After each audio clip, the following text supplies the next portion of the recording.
Welcome to the Due Diligence Podcast, where we explore how leaders make and execute their biggest decisions, from transactions to founding organizations to career pivots and beyond. This podcast is produced by Sleeping Giant Capital. We connect executive talent and capital to invest in West Michigan businesses. To learn more, visit us at sleepinggiantcapital.com or stop by our office in downtown Kalamazoo. Brent Beshore, the famous, the infamous. Welcome to the Due Diligence Podcast. It's amazing to have you on. Short story. We modeled our whole firm organization, how we operate around you, your massive content machine that you have, and your amazing company. So thanks for joining us. It's an honor to have you on. No, well, thanks for the kind words. I appreciate it. We're all just making it up as we go. So I'm glad a few things have resonated. Well, it doesn't seem like you're making it up as you go, but I don't say that because I sign your book in my class. So we don't want that kind of academic style. So tell me a little background. Permanent Equity, I think it's one of the coolest names out there, really reflects who you guys are. Talk about founding this company and why you did it and kind of your launch and phase and the reasons and the purpose. Yeah, well, so everything that I've done has been emergent. I mean, I've never had a grand plan. So I was an entrepreneur. I was getting my law degree and my MBA at Mizzou and started a business that led into as close to accidentally buying a business as you can. Bought a business with an SBA loan. That was in 2010. And so, that was kind of the first genesis of what became Permanent Equity. At the time, it was just, I felt compelled to buy this business, asked my newly married wife to sign a guarantee. And she was like, "What's that?" And I was like, "Don't worry about it. It'll be fine. Just sign." And, thank God it worked out. Started rolling cash flows, bought a number of other businesses. And then, we ended up raising this very unusual fund in 2017. We joked, we called it Going Pro. And then we raised under the same terms in 2019, a much larger fund. And investing out of that ever since. And so we've got 15 companies in the portfolio. We've got about 20 people here in Columbia, Missouri at the Permanent Equity level. And it's been kind of a wild ride. So you said something really critical. I want to dive in there. I wanted to chit chat first, but I read on your website something that resonated with me. I don't know where it was buried, but because there's a lot of content on your website, but you said you don't have a grand plan, really emergent, and you use a term that I really resonate with: strategic posturing, or a strategic posture is better than a grand plan. Can you dive into that one for a second? Because you're starting a company, you're emergent, you're rolling cash flows, you're buying more companies.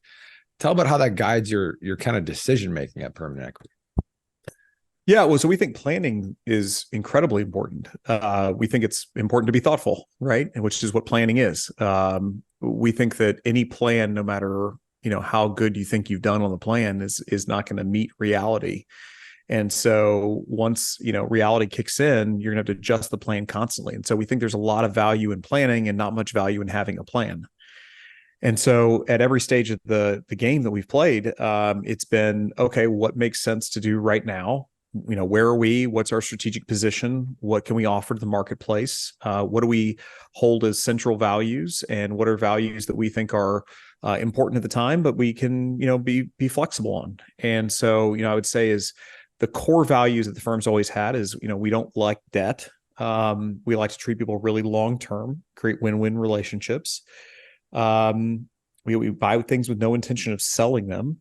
And we want to pay a reasonable price, not a cheap price, but not an expensive price. We want to pay an appropriate price for what we think is that sets us all up for success in the future. So if you pay too little, it's not going to set things up well in the future. If you pay too much, it's not going to set things up well in the future. So we want to, find that Goldilocks right price along the way, and ultimately partner with a group of people that we feel comfortable with for a long time.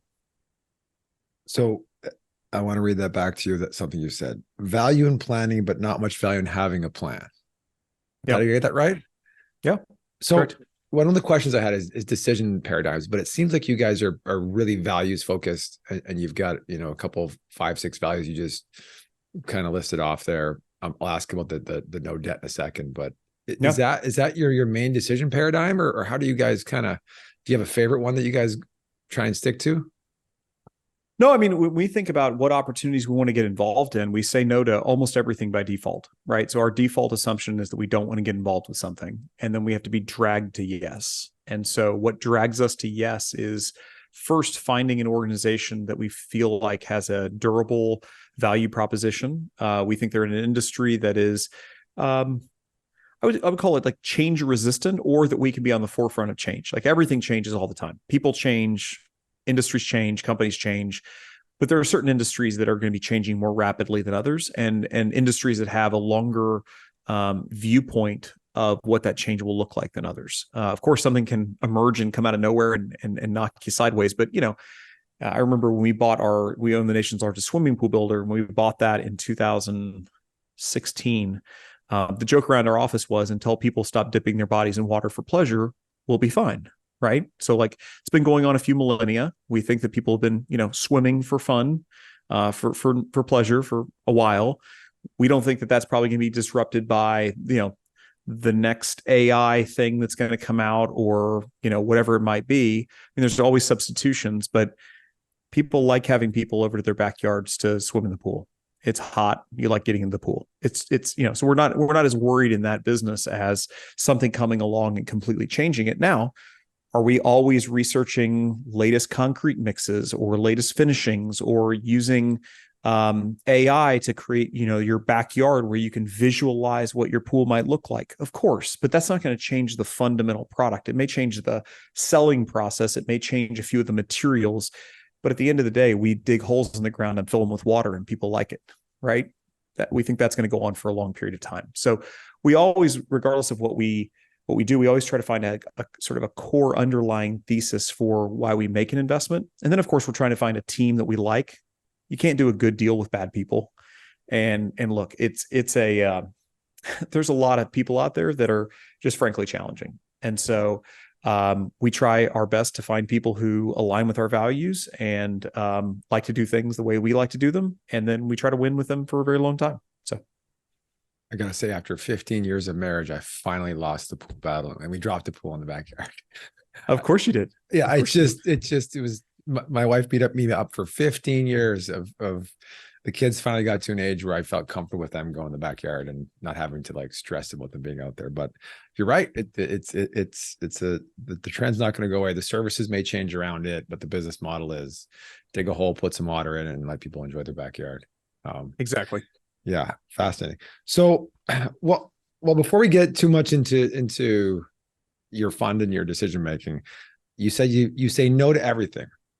But let's get a plug in here. Most recently you launched what seemed like two amazing conferences, Capital Camp and Main Street. It's not just one, two. Yeah. So not only are you running this fund, which we're swamped trying to run our fund, but you also said on the side, I'm going to launch these two amazing conferences for people that are extremely high value, Capital Camp and Main Street. Give a little plug for those and just tell why, how did you get dragged into those, using your own words? So you switched to a yes from a no, something you want to be involved in on both of those, and the purpose behind both of them would be awesome.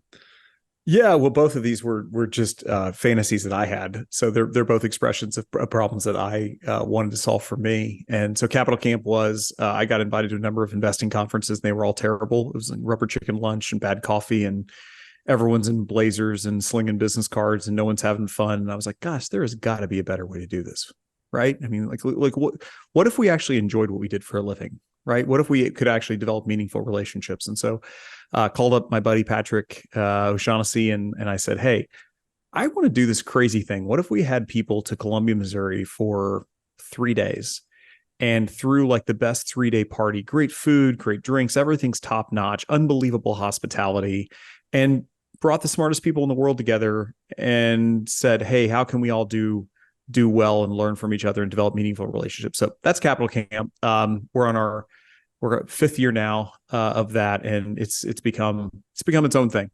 It's become fantastic. So we have a long waiting list to get into the event, and it happens every May in Columbia, Missouri. And then out of that, that was such a success that I said, look, the other group of people that I really want to gather is a big tent festival for small to medium-sized businesses.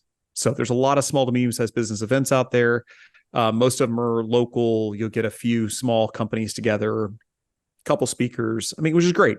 There's really no big international festival like a South by Southwest style event that honors and promotes and creates an opportunity for learning and relationship for small to medium-sized business owners, operators, and investors. So that's what we launched, Main Street Summit. So it's coming up actually here in 2.5, almost 3 weeks. And it's November, 8th and 9th in Columbia, Missouri.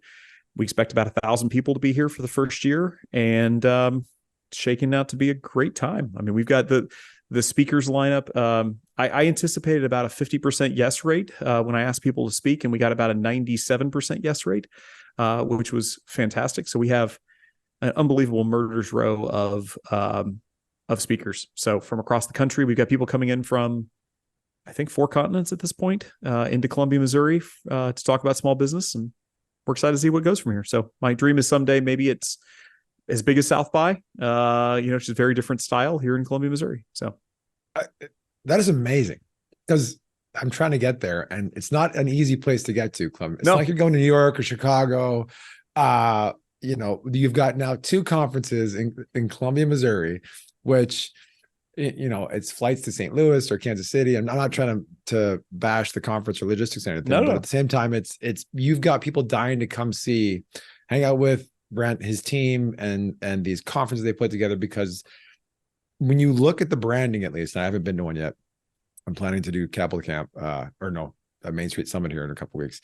But when you look at the branding, the messaging, it's just different, right? It's I don't have to wear a suit. I'm going to make relationships. I'm not going to sling business cards, using your words. How are you able to actually pull that off? Because again, it's almost impossible to get there via. If you're trying to get there in like one day and back, like come for one day, come back. Unless you're going private, it's not happening. No, there's no way. Yeah. You can fly into Columbia, but you got to go direct from Chicago or Dallas. So yeah, we're a little difficult to get to. I like to think of it as a positive selection bias. So the people who want to come really want to come. And once you're here, the nice thing is if we host it in New York or Chicago, there's a lot of people who would come in for the event, and then they would kind of buzz out and go do dinner with a client or with a friend or whatever it be. In Columbia, Missouri, there's no buzzing out and going anywhere else. So you're stuck here. And what I think is actually it creates a little bit of an island effect, and people love it. I mean, people hang together and create meaningful long-term relationships. And I mean, that's ultimately what we want to do. We want to create community, right? So if you think about permanent equity, yes, we're a private equity fund, but I would say is we're far more just a community of people who see the world a certain way and want certain things. And the nice thing about content, you've mentioned it a few times, we have such, a robust library of content. It repels the wrong people and attracts the right people. We're having this conversation today because of the content, right? Because you read about what we did. It influenced your thinking and behavior, it sounds like, and hopefully for the good, right? I hope I didn't ruin your life, right? So, I think that we've had an effect on quite a few people. And by the way, there's no direct benefit to us other than, we think that things tend to multiply back to people who do good in the world. We think there's, sort of a universal principle of if you give more than you get, then you'll probably get more down the line too. But I don't know, maybe we don't. And look, we lost out to a deal of a fund that we've been highly supportive of. We had no idea they were the other bidder on a deal, and we lost to them. They beat us out on a deal. And we were great with that. The company should have been to them. And that's fantastic. So we're not worried about, losing out to competition. We're not worried about creating more competition. We're not worried about any of that stuff. We're just trying to be us, and whatever resources we're given to steward, we want to do a great job stewarding them, including relationships. So very, very cool. Well, so on a couple of things, if you ruin my life or not, only time will tell. I'll let you know in 35 years when we're much older. But in terms of like the positivity you bring to things and just the attitude, and it comes across in your content is amazing. Like you took this. Columbia, Missouri is hard to get to, but all of a sudden it creates a benefit for us at our conference. It creates something unique and different. You're on an island. You can't go anywhere. You're not coming in to meet a bunch of clients while you're there. and it creates a community. And now we have this big benefit of a thing. You're going there for 2 days, and guess what? You're conferencing and you're hanging out with the community. Yep. And you're learning from the community. Yeah. That's truly amazing. And again, we're scrambling to get there and back for certain things and kids, and it's Sure. just, it's an awesome thing. Okay, so let's talk about, one philosophy that I think you're especially known for is, permanent equity, long-term investing, long-term hold. So not only you shake up the conference world, which you're doing a great job at because they look awesome, but I think what everyone knows Brent for is your perspective on long-term investing and how you raise back then it was a different fund, right? Or a fund with a different philosophy of investing. Sure. And holding for the long term. Talk about your fund, if you want to give it a pitch, but also long-term, your long-term investment philosophy, and how is it that you're different from like the search funds or the PE funds or everything else that's out there? Yeah. Well, so I don't come from an investing background. In fact, I don't really consider myself an investor now. And I don't think most of our team, we've got one, like what I would call like real deal investor on staff. He's our chief investment officer at this point, but he comes from a very non-traditional background. He was a playwright at Georgetown and became a speechwriter for the White House, and then led an incredible investing career. He actually came on as what I used to joke was the least qualified CFO in America. He's just unbelievable sort of savant of a guy. And he's now our chief investment officer. I would say he's an incredible investor. I would say I'm not an incredible investor. I think I'm an operator by background. I think I'm pretty good at putting the puzzle pieces together on deals. So I think deal making is, we can talk about this. There's kind of three aspects to I think what I do. There's the actual investing part, which is, what is the price we're paying? What do we think the growth rate's going to be? How much cash is going to come out of the business? When's it going to come out? How much are we going to reinvest? All those things. For most of the businesses we buy, right, we're paying a cheap enough price. We're not using debt. So it's pretty clear. Like you can do the math on the back of a napkin. Math is not that difficult. Operating them post-close, brutally difficult, right? How do we align ourselves long-term with investment, with the investment with the operating team there, with the executive team? That becomes a lot more difficult, especially when people have life things happen, people's opinions change, people's lives change, health problems pop up. I mean, we've got to constantly be battling against entropy. The deal making aspect is kind of the third side, and that's the thing I probably have the biggest passion for, which is how do you set the table for a 30-year period? How do you set the table for basically an indefinite hold? And the only way you can do it is if it's a win-win for all the stakeholders. So, a lot of people in these deals think that stakeholders are just the buyer and the seller. That's it. Right? What does the buyer want? What does the seller want? You make a deal. I think that's really short-sighted. If you think about it, the stakeholders are not only the buyer and the seller, it's the executive team, it's the employee base, it's the communities you're in, it's the vendors, it's the customers, and potentially it's regulators and your local community, right? Depending on kind of what the situation is. So you've got, at least 6, if not 8 stakeholders at the table, and you've got to create a win-win for all those people long-term. And so how do you get all those pieces to fit together? How do you get the buyer and the seller to fit together? How do you get the post-close operations to really, be seamless and how it kind of kicks off? It takes a lot. It takes a lot of skill. It's very difficult. And so I think that's probably the part that I love the most is helping families to really think through all of those options and think through how do we create a win-win situation where, look, you're excited to sell, we're excited to buy, and everyone's excited that a transaction happened. And so practically how that plays out. So maybe we can back up for anybody who's not familiar. The traditional private equity model is called 2 and 20, and it's a 10-year fund life. So 2 and 20 refers to the fee model. There's a 2% upfront paid fee every year on the asset base. So if you raise $100 million, you get $2 million a year of fees to pay for expenses, travel, salaries, whatever it costs to run the business. Then you get, after you pay back your investors, plus typically a preferred return, then you get a 20% upside on anything you make above a hurdle. Typically, these investments are the fund life is for 10 years. So if you think about it, if it takes 2 or 3 years to buy something and 2 or 3 years to sell something, kind of in that ballpark, then you're going to hold things for 3, 4, maybe 5 years. So this is where you get typically what's called the buy, lever, strip, and flip model, which is you buy something, you lever it up as much as you can. So put as much debt as you can, as little equity in as you can. You try to strip it of anything that's extraneous, that's not helpful. You try to fix it up, and then you try to sell it to somebody else within a fairly short period of time. So if you think about that, it's impossible to make good long-term decisions with short-term capital. Like you and I, if I said, hey, we're going to play a game where we're only going to play it one time, and at most we're going to be together for an hour. Don't you think we'd operate that game a little bit differently? And especially when you've got the stakes are high, than if I said, hey, we're going to know each other and be in the same room for the rest of our lives. Right? When naturally we would just play the game differently. So I think this is the same kind of analogy to private equity. If you are only going to own an asset for 3 to 4, maybe 5 years at the most, you're probably going to play the game very differently than if you're a family who's been in a community for decades, for generations, who wants to be in a community for generations, who's had an employee base for generations, who's seen, husbands and fathers and daughters and mothers come up through the company. Things are probably going to be operated pretty differently. You're going to take a different approach to use of debt, to different risky behavior you may engage in. It'll probably curb your maybe worst impulses. And so that's what we think about. We think about is how do we keep things as simple as we can? How do we operate these businesses like a family would? So we buy with no intention of selling the business. So we never want to be a forced buyer or a forced seller. So we have there's no pressure on us to buy our fund. We have a 10-year investment period, which is unusual again for a fund.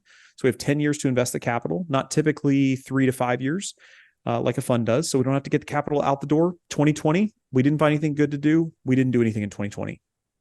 We don't have to sell the business because we have a 30-year initial term on our capital. So we don't owe anything back to our investors for the first 30 years. It's a long time. So we can take our time. We can treat people really well. We can let these businesses compound. We're not using any debt typically in these investments. So again, this is something that's pretty controversial. It's not controversial for owners. I've never heard an owner be like, oh man, I cannot believe you guys don't want to lever up my business. That is terrible. I've never had anybody tell me that, right?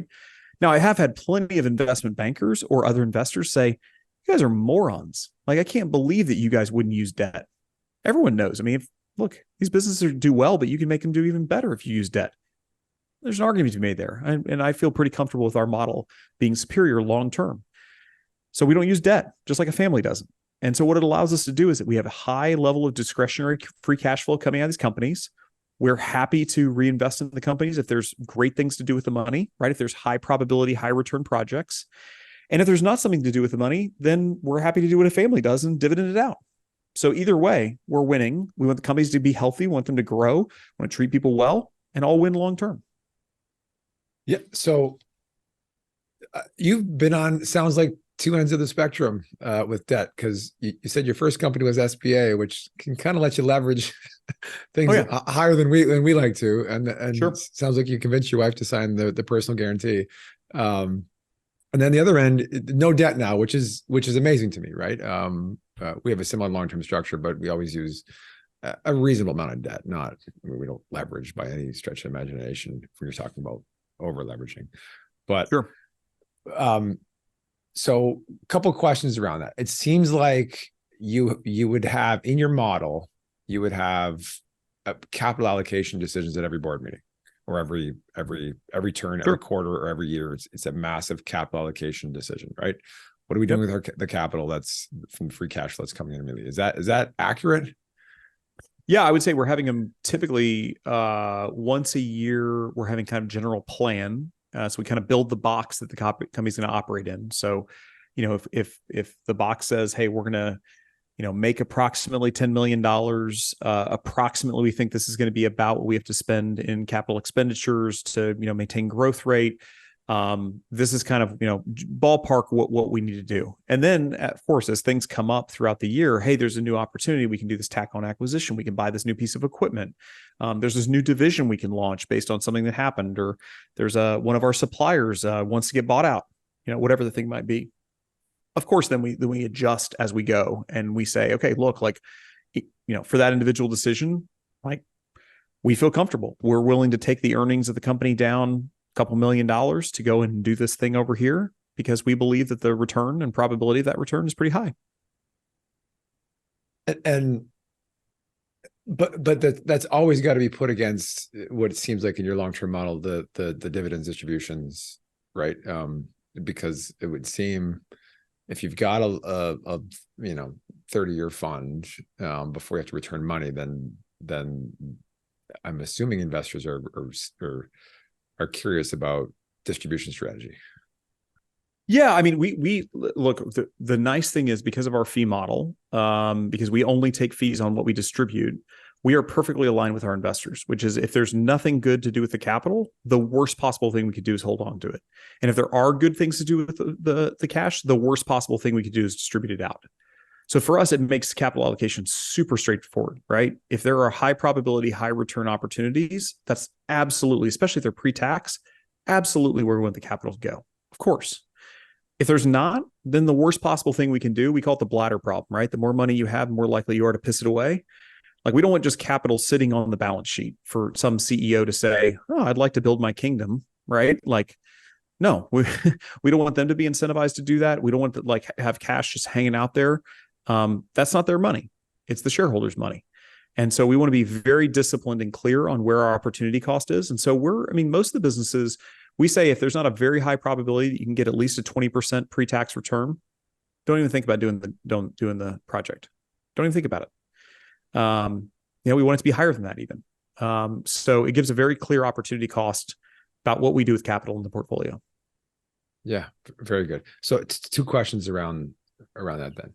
First, how difficult was it to convince investors around your model when there's, do you have institutional investors? Yes, no, if you can share that. If you can't, totally understood. But then how difficult was it when they are so used to hearing the exact same spiel, the 2 and 20 model over and over and over. And then you come in as, we have the same, our fund is 25 years plus. We modeled after you guys. And you talk to some investors, they look at you like you're mutant a little bit. Yep. So tell how give me some stories, or how difficult was that for you? Or you're okay with it? Oh my gosh. It was well, little known fact, we've never gone outbound to any investor in the history of the firm. So every one of our investors has come inbound to us, gotten to know us, reached out. Again, they read something, heard something, listened to us, developed a relationship. We are very careful. We like to know our investors for at least a year before they invest. So we have pretty long cycles of get to know you, sit down, get dinner, those types of things. When we fundraise, we are not going outbound and just contacting people and saying, hey, we have this product and we'd love for you to do it. There's no investor relations team. We've never used a placement agent. There's no intermediated step between us and the investors. Like, we want long-term partners. We want people who know what we're doing. We want people who are deeply thoughtful and knowledgeable. I mean, what we're doing is not risk-free.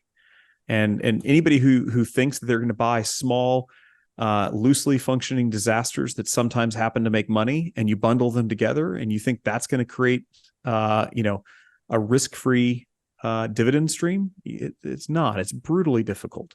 So we want our investors to be knowledgeable about what the risks they're taking. I mean, all investing is just the assumption of risk. You just want to be knowledgeable about what risk you're taking and what do you think the reward is for that risk taking. So we want to get to know people. We have 2 large institutional investors. Washington University Endowments are in St. Louis, WashU. Their endowments are our largest investor. We have another investor, institutional after that. And then we have a lot of families that are it's about 50-50 institutional family money. And all of them are, I think we have the best investor base in the world. Like, they are deeply thoughtful, long-term investors who understand that things are going to change, understand how difficult this area of the market is, understand that we're going to have big windfalls and big losses, and that's just part of it. So did we have a lot of resistance? Do we have a lot of people who thought we were crazy? Absolutely. I mean, I met with one endowment. I'll never forget. He said to me, son, you're telling me that the opposite of private equity is going to return to me more than traditional private equity? And I was like, yes, sir. That's exactly what I'm telling you. He's like, I don't believe you. And I was like, no problem at all. That's great. Glad to know it. Had another institution down in Florida who we flew the whole team down there. We thought they were very promising. They reached out to us, really courted us. And we'd never talked to the CIO. The CIO's in the room. He's a hilarious guy. And we're all down there. We think that we're kind of like closing, like they're going to invest. And I said, okay, so how do we do? And he goes, oh, no way in hell will we invest. And I was like, oh, weird. Like, why are we all down here? And he's like, I just wanted to meet the people who would ask for 30 years. He said, 30 years from now, like you're going to be on your fourth wife. You're going to have stepkids all over the country. You're going to have like 5 or 6 vacation homes. You're not going to care about these businesses. And I was like, it seems like an oddly specific situation you just described, but fair enough. So anyway, the reactions were all over the board. Even people who reached out to us, of course, that's how we got introduced to all of them, was either them directly reaching out or through mutual introduction. Everyone had different takes on it, but we found enough people who believed in us and they seem happy. So it's got to, some of it's got to come from your massive content strategy, right? Your philosophy of just putting everything out to help people, look at things differently. You say you're not a great investor, but there's a lot of great investment advice throughout a lot of your content, it seems like. So is that part of the overall permanent equity strategy and just running these conferences? And because you guys do a really good job at it, I'll say that. Yeah, I mean, we're just trying to be us. So for us, we think that the best possible way that we can find the right investors, find the right employees, find the right opportunities is by telling people, here's who we are. And if that seems attractive to you, we'd love for you to reach out to us. That seems the most efficient, effective methodology to find the right people and repel the wrong people. The only way I'm aware of that we can scale conversation is through content. I mean, I don't know how many people will listen to our conversation today, but I get to have it with you. I get to enjoy it with you. We get to connect one-on-one. And then we get to let a bunch of other people listen. And if they take away something from this and they say, oh man, that guy sounds interesting. I wonder if we could help them with blank, or I wonder if we could, hey, they'd be a great, buyer for our business, or they'd be a great, partner with us long-term, whatever it'd be. Wonderful. Would love to hear them. Right. So I try to be, extremely available, knowing that we say no to almost everyone, right? We say no to almost every employee that contacts us. We say no to almost every investor that contacts us. So there's a lot of, we try to have a high bar, but we can have a high bar because there's a lot of demand for, what we stand for. And that's great because we're just trying to be us. I mean, I think the greatest compliment that anybody can give me is when they meet me in person, like I've had people say, you are exactly what I hoped you'd be. Like you're exactly the same person online as you are offline. Like there's no difference. I'm not any different on this podcast with you than if we were just sitting out back on the patio, right? Be the exact same. And so that's one of the things that, I take great pride in is just trying to be me. I'm old enough now where I'm not trying to be anybody else. I just want to be me. And if what we're doing and how we're doing it is attractive, fantastic. And if it's not, great. There are a lot of other ways to make money. There are a lot of other great people out there to partner with, a lot of great places to work at. Fantastic. We're looking for a very small tribe to work with us. That's such a refreshing and good perspective. And I would say you're exactly, we haven't talked before this, we have on the phone a couple of times actually, but you're exactly who I thought you were over a Zoom call, and the refreshing perspective on things. So I guess one more thing.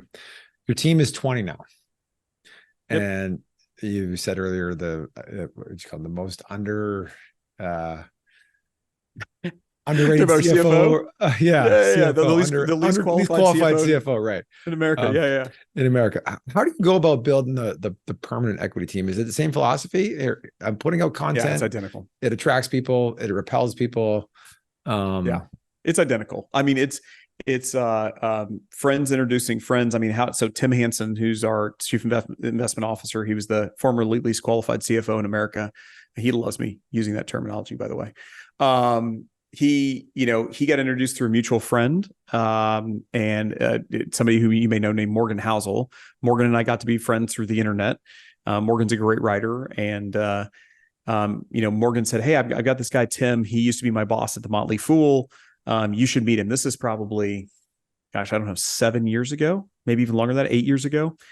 And so I was like, yeah, sure, I'd be happy to meet your friend. He's like, oh, he's a great guy. He's doing stuff in the public markets right now. I think he might do some things in the private markets. They're thinking about starting kind of a private side. And I was like, yeah, sure, no problem. Happy to talk with him. So I remember talking with him a couple times, and look, I talked with a lot of people. I thought he was a nice guy. I thought he was a really interesting, smart dude. Seemed like doing the right thing. Great to know him. we put out this job for the CFO, and he applies for it. And I called up Morgan and I said, "Hey, Morgan, is this for real? Like, what do you think of Tim Hansen?" And he's like, "Are you kidding me? Tim Hansen? He applied for the CFO role?" And I said, "Yeah." And he said, "Oh man," he's like, "Tim's amazing. There's zero chance that he would join your team and move to Columbia. So I don't." And I was like, "Hey, look, jerk, like, let me handle that. I'm glad you think that I'm glad that we're so underrated in your eyes." Anyway. And so when I talked to Tim, he was like, "Yeah, he's like, look, I've been tracking your content for a long time. I think what you guys are doing is the right philosophy. I think a lot of the best opportunities are going in the private markets, not the public markets. And look, I grew up in rural America. My wife grew up in rural America. Like, we're not really city people, and Columbia, Missouri is attractive to us, and so we're interested." Great. So he came in and he was incredible. And so, yeah, we brought him on board. I asked him a year into him working here, I was like, "Okay, hey, this has been great. Like, who's the smartest operator you've ever worked with in your entire career?" And he said, "Oh, that's easy. My former boss at the Motley Fool. His name's Mark Brooks." And I was like, "Great, let's talk to Mark about leading up our ops team." And Tim was like, "Oh man," he's like, "I would love Mark to come on, but there's zero chance we could ever get him. He'd never move his family to Columbia, Missouri." And I was like, "Hey, jerk. Morgan Housel said the exact same thing about you. Can you give me some credit here? Let's, anyway." So Mark ends up moving his family here, right? Nikki Galloway, she's our CFO now. She was a runner-up for governor last election cycle. Like, she's incredible. She was our state auditor for however many years, bunch of years. And I've known her since business school. Like, just people like that who we meet along the way. Nikki, I've had an eye on her to work with her for, 17 years now. Ryan Lightoff, who came on our team, he was our banker for 8 years, became bank president, finally reached the pinnacle of his career in banking. And I said, "Okay, are you done being bored? And do you want to not be bored anymore?" And he came on board. So, we just accumulate people over time, and some people are shorter and shorter cycles, but we like to get to know people, whether it's our investors, team members, companies. Let's see, the deal that's taken us probably the longest. We worked on a deal for 4.5 years at one point, that we own in the portfolio. So, look, we like to take our time and just get to know people. So do you must take a lot of time when you're buying a company, right? Making sure the values fit. Do you try, or is there an attempt? I don't know if you call them portfolio companies or not, like a traditional firm would. I'm assuming sure. You do. So your portfolio companies, do you try to have your values flow through those portfolio companies, or do you let the family values that you're buying actually permeate up, or is it a little bit both? Because, the hiring process and all that, how do you guys handle that? And leadership in general? Yeah, it's a great question. So I would say there are some non-negotiables. Look, if we think if we can't trust you, if we think you're going to act dishonestly towards us, there's really just no ability for us to work together. Once that trust is broken and we just can't trust you, like we do not have the infrastructure to watch everyone closely.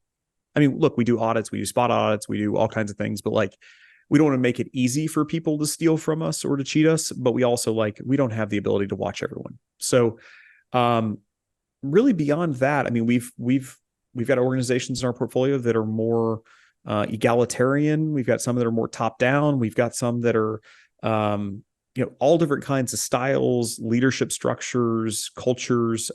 We really try. We think that the different styles can work in different industries and under different leaders. So whatever the company's built towards, usually we're buying these companies after a fairly lengthy period of time. The last acquisition was, 65 years. The one before that was 55 years. These are long-standing companies with a lot of history and track record. And by the way, positive and negative. We obviously want to move them through our work with them along a spectrum. So we think that we want them to become more respectful, more kind, more generous, more long-term. But it's not like we come in day one and we're like, "All right, look, here's the rules. We're very firm. If you're not kind, you're out." It's like, well, what does that mean? Right? We're not kind all the time. We screw up all the time. We have to apologize. So it's more of an ethos of, are we on trajectory to get better as a group? Are we on trajectory to increase the quality of the culture? Or are we not? And that's where we want to move the needle over long periods of time.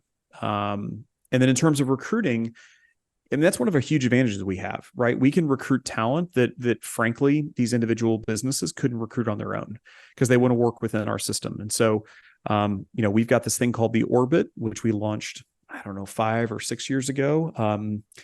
Kelly leads it, who's our chief talent officer. She is fantastic. She's all day, every day, finding opportunities for people to join one of our companies or potentially join Permanent Equity. And so she's always got a pipeline of talent, people who've raised their hand, who've said, hey, I want to join what you guys are doing. When the time is right, put me in, coach. And we have, dossiers on people. We know where they want to live. We know what roles they want to take on, what roles they want to interview for. And so, when we buy a new company, last company we bought, within a short period of time, we were able to fill 2 hires that they had been unable to fill for, almost 2 years, just because we had them in the talent pipeline. And they're great hires and they're excited about it. And so there's a value add that we can add to the company's post-close that we really, people are everything, right? They're not part of the ball game. They basically are the entire ball game. So we like to have a solid talent pipeline. So do you, if this Orbit system, and I've read a little bit about, but I don't know a ton about it. Are you moving people across companies into, your officing in Permanent Equity and then back down? Is there lots of movement there, or do you try to just hire them for a company and keep them there? Or?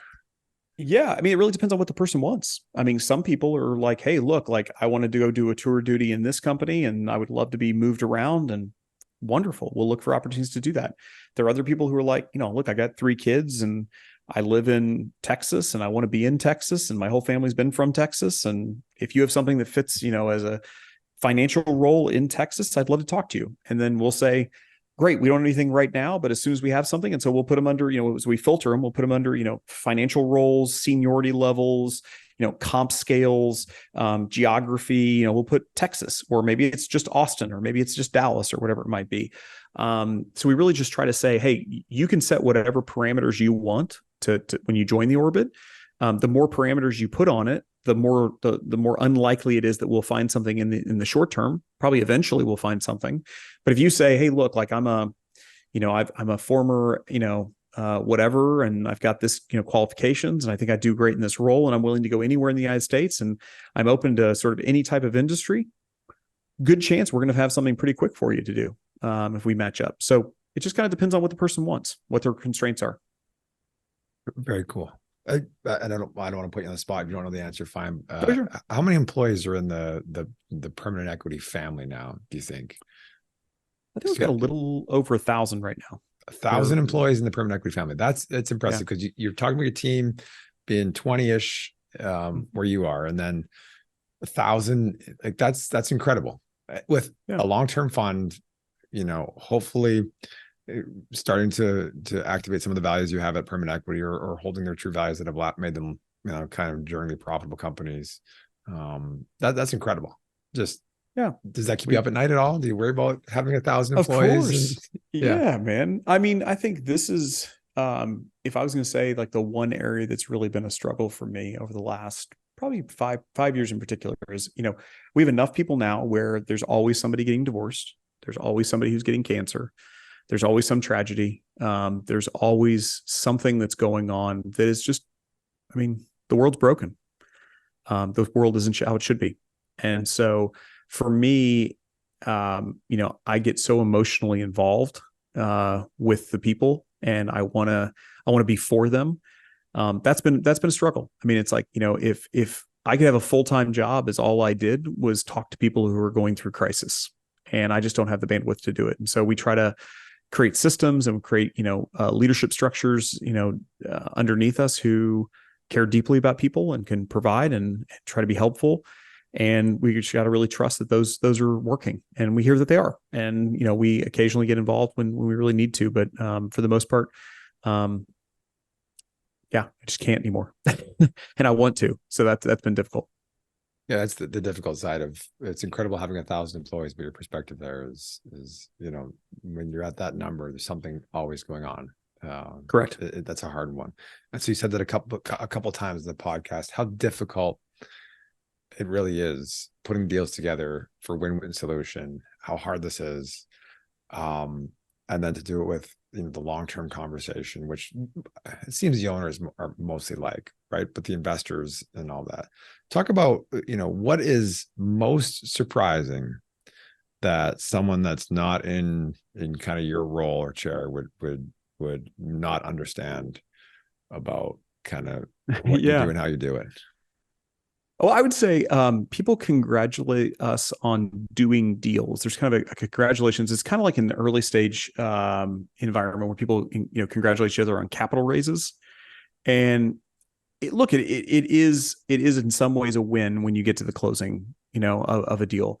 A fool and his money are invited everywhere, though. Yeah, like if you told me, hey, here's $10 million, you need to go get a deal done. Like, how long would it take me to get a deal done? I think I can probably get it done in 24 hours. I think so. I think I could find a company and get $10 million out the door in 24 hours. That sounds like a challenge for Main Street Summit or something. I mean, look, like I think the investment would be terrible, and I think it might ruin that company, and it might, it would lose all the money for the investor. But like, can you get $10 million out the door in 24 hours? Yeah. The answer is I think you can. I always joke with my buddies in the public markets. The public markets are so efficient. If I said to you, okay, here's the deal. I'm going to give you $1 million to invest for 30 days. I will give you as much money as you can lose in the public markets, right? So every dollar for dollar that you could lose in the public markets over 30 days, I will let you keep it, right? I don't think you can lose money. I don't think you could systematically over 30 days lose much money in the public markets because they're so efficient. And so a real test of efficiency is, can you make or lose money based on skill? Now, I think there are public markets investors who are incredible and who over time demonstrate that skill. Absolutely. I'm not saying it's not perfectly efficient, right? The public markets are not perfectly efficient by any means, but it's really difficult to go lose money in the public markets if you're trying. Plenty of people do, but it is difficult. So I think in the private markets, it's the inverse of that. It is highly inefficient. And so what is something that probably people don't expect is, it is very easy to do deals. It's very hard to do good deals. And good deals don't usually show up for long periods of time. So anybody can, if they can get investors to give them money, anybody can go and deploy massive amounts of money at scale. I mean, if you look at these e-commerce roll-ups that were done, right? I mean, not to name names or anything, they've almost all gone bankrupt. They took on hundreds and hundreds of millions of dollars at $1 billion+ valuations. I mean, I remember when these guys were in their heyday and they were just, gobbling up everything in sight and paying what looked like very reasonable multiples. And I said, I do not understand, based on our research and based on what we've seen, how in the world do you buy these? They are so flimsy. The sales are so transient. How in the world do you buy these tiny little assets and then slam them all together and try to have somebody manage them? I was like, man, that seems impossible to me. Well, turns out they lost almost all their investor money. But for a while there, they were on the cover of Inc. magazine, and everything was going and blowing. So again, it is not hard to take other people's money, buy revenue, buy these small companies and make it look okay for a short period of time. It is incredibly difficult, unbelievably difficult to do it at scale and profitably. And that's the business we're in. So, I would say,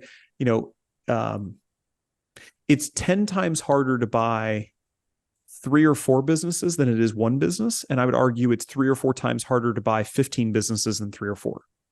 There's like 100x gap in difficulty between building an ongoing sustainable machine that can buy and negotiate and operate these businesses and buying one business. It probably doesn't seem like that big of a gap, but it is.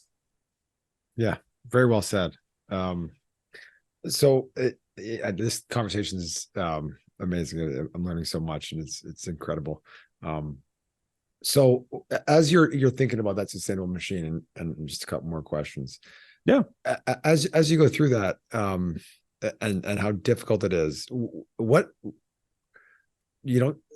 always have this conversation as a joke in our office now. What's the celebration, right? Don't celebrate the capital raise, because that's time and pressure, right? And for you, it's probably less pressure over time, but you still want to deploy the capital, right?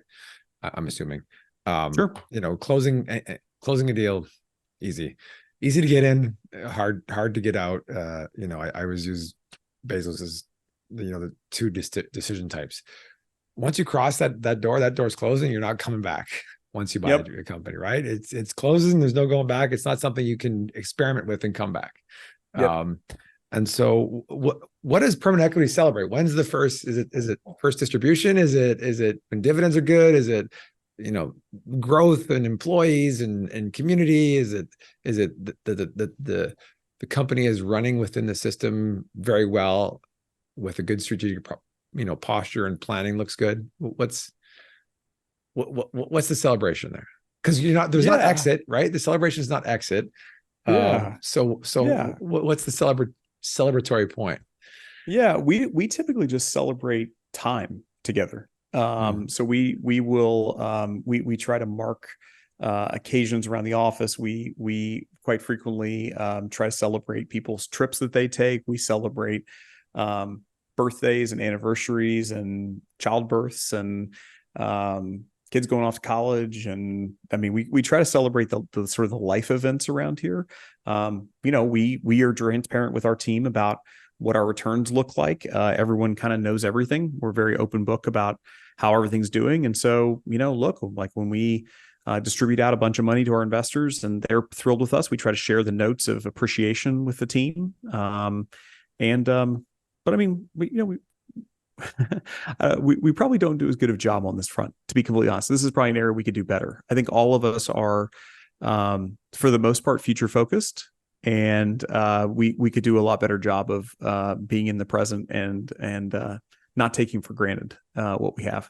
Yeah, that's the hard one, right? What to celebrate, when to enjoy. We actually did a brisket cook-off last night, chicken cook-off between people in our office, and we celebrated just the winner, and we all voted, and it just because we had to do that, right? It's hard to find, because there could be long periods and stretches between, you know, enjoyment. Two questions, and then I'll let you go, Brent. Sure. Anybody going down this path, what advice would you have for them? And then if you were to do it all over again, what would you do differently? Yeah. Let's see here. Advice I have for them. I would try to really take a hard look at least 100 things before I said yes to any one thing. I really, and look, you can always, what does 100 things mean? It doesn't mean going on buy, sell, biz or whatever, and taking, you know, spending half an hour perusing through the website. That doesn't count as looking at 100 things. I think looking at 100 things is a real deep dive into who is the company, who are the people, what are they doing, what do I like about it, what do I not like about it. I mean, in the beginning, before I really had many deal reps, I remember thinking to myself, like, gosh, I just don't have a finely tuned enough sense, a finely honed sense of like what I like and don't like. And so what I did was I actually spent a bunch of time in the public markets, not because I wanted to invest in the public markets, but just because the information is so good. And so I would go through P&Ls and I'd look at stock prices and I'd look at, okay, well, why do people like that and don't like that? And here's what people are saying about this, and they're predicting this, and there's, you know, battle over, you know, is the company worth, you know, 5x what it is now, or is it, you know, not, you know, all those different things. And I would just say that actually gave me a pretty good background. So I encourage, you know, whenever somebody's young who comes to me and says, hey, I want to look at getting this area of the market, I say, hey, the first thing you need to do is go figure out why things are valued the way they are, because there's a value curve, right? There's price and there's quality of company. And, you know, you can buy things cheaply, or you can spend a lot on things. And you can buy great companies or you can buy bad companies, but you can't spend a lot of money and buy a bad company. Like that's the quickest way to get in trouble. And look, a lot of things in our area of the market are cheap for a reason. And so you just need to know, why are they cheap? And why am I the lucky person that's getting to pay them that price? And so, you know, looking at a lot of things gives you a sense of what you like, what you don't like, what risks do you think you're taking on, and what risks are you in a position to mitigate against? I mean, we have a lot, you know, this is one of the things I love about the private markets is we have a lot of levers we can pull. There's a lot of things we can do with these companies post-close. Public markets, like, you know, you poke a buy button and poke a sell button. That's about it. There's not much you can affect at the companies. So a very different ball game. And I would say the other piece of advice is there are only two ways to get involved with a private company. You're either incredibly hands-off and you're focused on governance and you're empowering a leadership team. That's path A. Or path B is you are running the company. Anything between those two posts is death. It's going to be awful for you. So don't try to do it halfway. Like, you cannot dip in and kind of be involved and kind of not be involved and kind of make decisions and kind of not, like that. That is not the way to run a company. So I would say is you have to really pick, are you running the company or are you a board member, kind of chairman of the board of the company? And those two roles are very different, and you need to be able to adjust your behavior and adjust expectations to meet that behavior. Those would kind of be the two big pieces. Let's see. Second question. Yeah, go ahead. What would you do different if you had to start again? Go back to when you were reading those 10Ks and quarterly reports. What would anything you'd change or do differently? Yeah, I would say I made some investments earlier on, actually, more towards the quote unquote middle of my career, when it was all my own capital. It's very clarifying when it's just your own capital, what you should do and what you shouldn't do. You start bringing in other people's money and it becomes a little more murky. In some ways you become more risk tolerant. In some ways you become more risk averse. And it's kind of like a little bit of a fun house mirrors, right? That you get involved in, because you're like, okay, well, I promised these investors these types of companies, man, this thing that came out of nowhere, this looks super attractive, but gosh, I have to explain it to them. Am I not going to do that? Am I going to do it? I don't know. That seems weird. Or, well, I probably wouldn't do this deal with my own capital, but it kind of looks like things that I think they'd like. You play these mind games, right? And I would say that there were a couple deals that we did that we've got in our portfolio now that they're fine. They're fine. But I never had this like hell yeah energy around them. And it was kind of like, oh, well, we've got some capital now and we should make these investments. They're good enough. I think they'll be good. I think they'll be good.